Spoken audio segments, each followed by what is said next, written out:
कहेंगे? इस बार माहौल बदल रहा है, ना पानी है, ना बिजली है, ना सड़क है, ना सुरक्षा है, और सरकार दो आपके सामने, एक बीजेपी है, कांग्रेस है।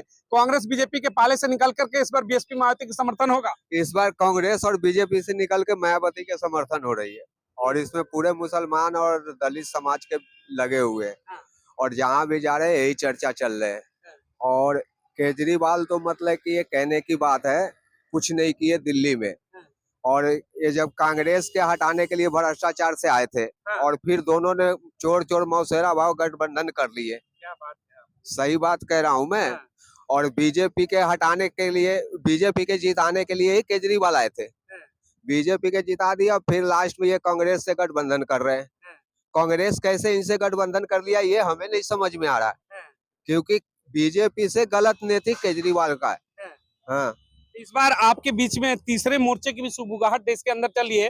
बीएसपी सुप्रीमो बहन मायावती जिस तरीके से दिल्ली की 7 सीटों में से 3 अल्पसंख्यक समाज, मुस्लिम समाज को प्रत्याशी बनाती है, और इंडिया गठबंधन एक भी प्रत्याशी नहीं उतारती है, इसका भी असर होगा आप लोगों पे? ऐसा है कि 7 सीटों में बीजेपी तो एक भी मोहम्मदन को नहीं दिया, कांग्रेस के पास 3 सीट था, एक भी नहीं दिया, आम आदमी के पास 4 सीट मिला, गठबंधन में 1 सीट भी नहीं दिया, लेकिन 7 सीटों में मायावती जी ने मतलब कि बहन जी दिए 3 सीट मोहम्मदन को, और इसमें मोहम्मदन को सोच समझ के वोट दलित के साथ मिल करके देना चाहिए मोहम्मदन को। अब्दुल बासित जी को इस क्षेत्र से तुगलकाबाद विधानसभा से जिताना चाहिए। देखिए, एक बड़ी बात इन्होंने कह दी कि बीएसपी बहन मायावती सुप्रीमो ने जिस तरीके से दिल्ली की 7 सीटों में से 3 सीटें अल्पसंख्यक समाज को दे दी, तो सवाल अल्पसंख्यक समाज से है कि आपके भविष्य का फैसला कब तक राहुल गांधी करेंगे, आपके भविष्य का फैसला कब तक अरविंद केजरीवाल करेंगे, संसद आप क्यों नहीं जाएंगे, मुस्लिम समाज का संसद जाकर संसद में बैठ करके अपने किस्मत का फैसला क्यों नहीं करेगा? 2024 चुनाव को लेकर के सर, जिस तरीके से 3 दिनों से भी कम का समय बचा है छठे पेज का, दिल्ली का माहौल क्या है इस बार? जिस तरीके से लगातार आप बस्तियों में जा रहे हैं, क्या कर रही है जनता? सबसे पहले मैं आप सभी सामान्य साथियों को जय भीम। साथियों, क्षेत्र के अंदर हम लोग जा रहे हैं, चाहे हम सुबह 8 बजे से निकलते हैं और रात को 11 बजे घर लौटते हैं।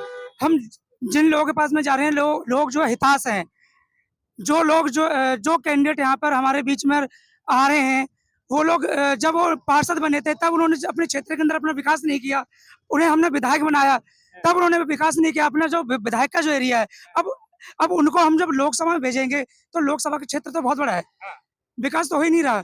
यहाँ पर जो जिन माता के पास में, जिन बहनों के पास हम जा रहे हैं, वो लोग यहाँ पे जो झुकी एरिया है वहाँ पर, यहाँ पे ना यहाँ पे जो चिकित्सालय है, ठीक है, बाथरूमों की हालत देख लो, यहाँ पे उनके घर में सीवर की भी समस्या है, तो यहाँ पे जो बाथरूम बनी हुई है वो भी बहुत दूर है। ठीक है, ये इन्होंने कहा था ये मोहल्ला क्लिनिक की बात, यहाँ पे आप जहाँ सर्वे करके देखिए, यहाँ पे मोहल्ला क्लिनिक है। बिजली जो और पानी का बिल हम बकाया को माफ करें, कह रहे भाई हमने सबको शुद्ध पानी दे दिया, शुद्ध पानी का हालांकि पोल इन्होंने खोल दिया, क्या वाकई में शुद्ध पानी मिल रहा है या फिर सब केवल कहने के लिए है? सिर्फ कहने के लिए है, इनके पास सिर्फ जुमलेबाजी है, ये सब सारी जो है ना इनकी रणनीति है। अभी इन्होंने देखा होगा आपको, केजरीवाल को इन्होंने 10 दिन पहले जेल में डाला और इनको 2-4 दिन पहले बाहर भी निकाल दिया। अब ये लोग क्या कर रहे हैं, बोर्ड बनवाया इन्होंने कि जेल का जवाब वोट से, मतलब एक लोगों की जज्बात से, लोगों के इमोशनल से खेलने का ड्रामा। और ये जो है रणनीति इन्होंने खुद बनाई है कि इनको जेल में डालो फिर निकालो और हम इसी से सबका वोट लेंगे। भाई, अब आप जिस समाज से हो, अगर आपको प्रतिनिधित्व मिलता है तो समाज जाए संसद में चुन करके, वोट होना चाहिए इस बार। होना चाहिए। हम लोग इसीलिए तो वासी साहब को दे रहे हैं, मायावती जी को वोट दे रहे हैं। मायावती जी एक ऐसा मेंबर हैं जिनके अंदर हिंदू मुसलमान वाली बात नहीं है। बीजेपी में, इसमें केजरीवाल में क्या फर्क है? ये हिंदू मुसलमान मंदिर मस्जिद मारो काटो करते हैं, और क्या है इनके पास? रेल बेच दिए, तेल बेच दिया हवाई अड्डा। अब मोदी जी क्या क्या बेचें रहे हैं, बचा दो इन गरीबों को आप। ये हाल है मोदी जी का। यानी दोनों पे विश्वास नहीं रहा है, कांग्रेस हो बीजेपी हो, दोनों का काम वही कि दलित पिछड़ों का जितना शोषण कर विश्वास है बहन जी पे। बहन जी ने मुस्लिम वो दिया हमारे संसद चुनाव क्षेत्र में, दक्षिण दिल्ली से, हमें दक्षिण दिल्ली से मतलब है, और हम जितने दलित मुस्लिम है सब एक हो गए हैं। दक्षिणी दिल्ली का जो किला है बीजेपी का इस बार खत्म होगा, किला ढह जाएगा, नहीं, ये आवाज मेंबर पार्लियामेंट तक जाएगा। इस बार बदलाव होगा, बदलाव होगा, हर हाल में होगा, हर हाल में होगा। क्या कहेंगे सर? इस बार माहौल लग रहा है कि दक्षिणी दिल्ली कहते भाई गढ़ है, वही अब इंडिया गठबंधन वाले ने भी प्रत्याशी उतारा, दोनों का किला टूटेगा और बीएसपी आएगी। दोनों का किला टूटेगा, हमारी बीएसपी आएगी, पूरी दमखम से मजबूत है। और पूरी मैं क्षेत्र में जाता हूँ, गली गली में घूमता हूँ, आम आदमी का कोई काम नहीं है। मैंने देखा कि नाली और घर के चौखट दोनों बराबर है, रास्ता चलने का नहीं है, लैट्रिन की सुविधा नहीं है।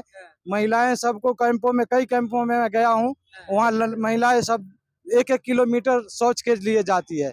अब इस स्थिति में बताओ, किसी को कोई तरह का लूज मौसम या कोई परेशानी हो तो 1 किलोमीटर कैसे जाएगी? उसकी कपड़ा खराब होगा, पुरुष शौचालय, महिला उस कैंप की। और मोदी जी कहते हैं कि शौचालय बना दिए, कहाँ शौचालय है इनका? कहीं शौचालय दिखता नहीं है, बस कागजी बातें हैं, मुंह की बातें हैं। फेंकू आदमी फेंक दिए दुनिया भर का, लेकिन कहीं कुछ नहीं यानी है। दोनों पर विश्वास नहीं, केजरीवाल हो या फिर मोदी, दोनों के काम दिल्ली में नहीं दिखते हैं। नहीं जी, दोनों चाचा भतीजा पर बने बड़े हैं। एक चाचा है, एक भतीजा है। केजरीवाल तो खुद 10 साल पहले बोला था कि चाचा जी तुम देश चलाओ, मुझे राज चलाने दो। तो दोनों चाचा भतीजा, चाचा चोर भतीजा पाजी। चाचा भतीजे की जोड़ी है दिल्ली में, एक केंद्र की सत्ता में बैठे हैं, दूसरा दिल्ली चला रहे हैं। दिल्ली वाला कहता है पीने को पानी दे दिया, ऊपर वाला कहता है शौचालय दे दिया। धरातल पर आएंगे तो दोनों ही गायब है। बीएसपी ने बड़ा चेहरा यहाँ पर दे दिया, जिस तरीके से अब्दुल बासित। माहौल क्या लग रहा है, सत्ता बदलेगी या फिर क्या स्थितियां हैं? देखिए ऐसा है, बीजेपी का गढ़ तो कहीं था ही नहीं। बीजेपी का गढ़ जो इन्होंने आज से 10-12 साल पहले अन्ना हजारे ने और इन्होंने झूठ मूठ के आंदोलन चलाए थे, और कांग्रेस ने ये सब होने दिया, ठीक है नहीं है। और इसके रिजल्ट अब अच्छे दिनों के सपने बीजेपी के भी देख लिए और केजरीवाल के घपले भी देख लिए, समझे नहीं। और हजारों परिवार जो उजड़ गए, जो एक बोतल के साथ एक बोतल फ्री बांटी और करोड़ों रुपए का इन्होंने घोटाला किया, वो जनता सब समझती है, ठीक है। अब सारे समझ चुके हैं कि ये भी कुछ नहीं है कि 200 यूनिट बिजली फ्री। मैंने पहले भी कहा था कि दिल्ली में इतना रिन्यू आता है टैक्स का कि 200 नहीं 300 यूनिट बिजली भी फ्री कर दे और डीटीसी को बिल्कुल फ्री कर दे, तब भी कोई फर्क नहीं पड़ने वाला। जनता का हक का जो पैसा जो ये दे रहे हैं, 5 किलो राशन बीजेपी दे के खुश हो रही है। अब जो मैंने आपको पहले भी एक बात कही थी कि इनके मिनिमम वेज एक इसने बढ़ाया था, यहाँ से तमाम फैक्ट्री वाले भाग गए। 18,000 यूपी में 12,000, हरियाणा में 12,000, ठीक है नहीं है। यहाँ से क्या हुआ, जिसके पास 50 वर्कर 100 वर्कर काम करता था, वो अपना यूनिट लेके चला गया। जनता में भुखमरी फैल गई यहाँ। अब 5 किलो राशन देने से या 200 यूनिट बिजली देने से, फ्री देने से, जब घरों में उनके पंखे कूलर ही नहीं होंगे तो इसका क्या फायदा है। अभी इतनी गर्मी पड़ रही है, इस गर्मी में जो काम कर रहे हैं हम लोग, अपना प्रचार कर रहे हैं अपना अब्दुल बासित का, तो इनको हमें कुछ लेना देना ही नहीं है कि पंखे कूलर चलेंगे 200 यूनिट। हम लोग तो सही मायनों में गांव के पढ़ बढ़ के आए हैं। हम लोगों ने तो कोई बिजली अगर ना भी हो तब भी कोई बात नहीं है, रह लेंगे। लेकिन ये है कि सही मायनों में जो चीजें हैं कि हिस्सेदारी। अब आप जैसे अभी आप कह रहे थे कि भाई गठबंधन के पास में, इसके पास 4 सीटें हैं, उसके पास दिल्ली में 3 सीटें हैं। अब 3 जो इन्होंने एक भी सीट नहीं दी, एक रिजर्व सीट तो इनकी मजबूरी है देने की, वो तो रिजर्वेशन है दलित को। मुसलमान को एक भी सीट दी। खुद इनके जो उपाध्यक्ष थे वो अब्दुल क्या नाम था उनका, आम आदमी के, उन्होंने भी पार्टी छोड़ दी।